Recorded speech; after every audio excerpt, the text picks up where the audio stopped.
200 साल की अंग्रेजों की गुलामी के बाद भारत को आज़ादी मिली, जिसके पीछे कई स्वतंत्रता सेनानियों की कुर्बानी रही। इन्हीं में से एक चंद्रशेखर आज़ाद, जिन्होंने खुद से पहले देश के मान सम्मान को रखा और हंसते हंसते अपना सारा जीवन भारत को निछावर कर दिया। आज भले ही आज़ाद हमारे बीच नहीं है, लेकिन उनका नाम इतिहास के पन्नों में अमर हो चुका है। 23 जुलाई 1906 को मध्य प्रदेश के अलीराजपुर में चंद्रशेखर आज़ाद का जन्म हुआ था। आज उनकी जयंती पूरे देश में मनाई गई। दुश्मन की गोलियों का हम सामना करेंगे, आजाद हैं और आजाद ही रहेंगे। ये शब्द किस भारतीय के खून में उबाल ना ला दें। चंद्रशेखर आजाद, मां भारती के वीर सपूत, देश की आजादी के लिए सर्वोच्च बलिदान देने वाले आजाद का मध्य प्रदेश की मिट्टी से गहरा नाता था। चंद्रशेखर तिवारी का जन्म तब के ब्रिटिश हुकूमत के भाबरा गांव में हुआ था, जिसका नाम बदलकर चंद्रशेखर आजाद नगर कर दिया गया। यह मध्य प्रदेश के अलीराजपुर जिले में पड़ता है। यही चंद्रशेखर का बचपन बीता। शहीद चंद्रशेखर आजाद का मध्य प्रदेश से भी गहरा नाता रहा, क्योंकि उनका जन्म जो है मध्य प्रदेश की इस धरा पर हुआ। भाबरा गांव जो कि अलीराजपुर में है, वहां पर वो जन्मे थे। बड़ी बात यह है कि वो उन्नाव के रहने वाले थे। उनका मूल नाम जो था चंद्रशेखर तिवारी था। उनके पिता अलीराजपुर रियासत में नौकरी करने आए थे और भाबरा गांव, जो कि अब चंद्रशेखर आजाद नगर के नाम से जाना जाता है, वहां आकर वो सेटल हो गए। एक मामले में जब चंद्रशेखर की पेशी हुई तो सुनिए क्रांतिकारी के शब्द भी किस तरह क्रांति के जज्बे से भरे हुए थे।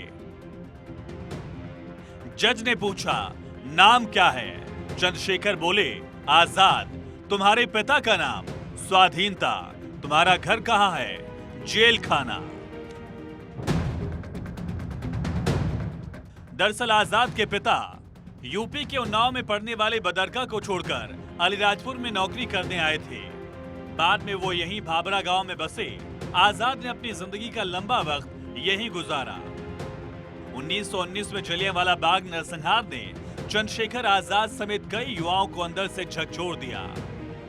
धीरे धीरे उनके कदम क्रांति की तरफ बढ़ने लगे। इसके बाद वो हिंदुस्तान प्रजातंत्र संघ के सदस्य बने। आगे चलकर उनका संपर्क राम प्रसाद बिस्मिल, शचीन्द्रनाथ सायाल, भगत सिंह, राजगुरु और अन्य क्रांतिकारी सोच रखने वाले युवाओं से हुआ, जिनके अंदर आजादी की भूख थी।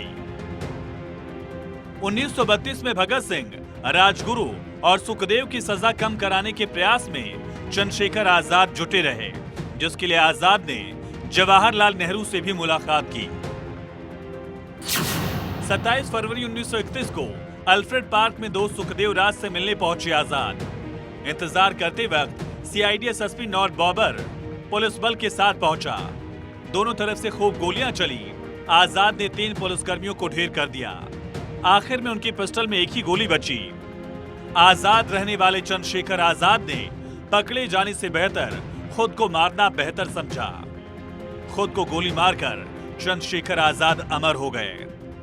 आजाद ने ठान लिया था कि वो कभी अंग्रेजों के हाथ नहीं आएंगे और अपनी आखिरी सांस तक चंद्रशेखर आजाद रहे।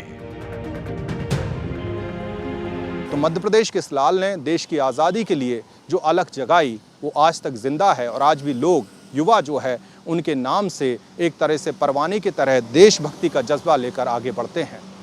कैमरा पर्सन आशु के साथ अखिलेश सोलंकी, भारत 24, भाबरा।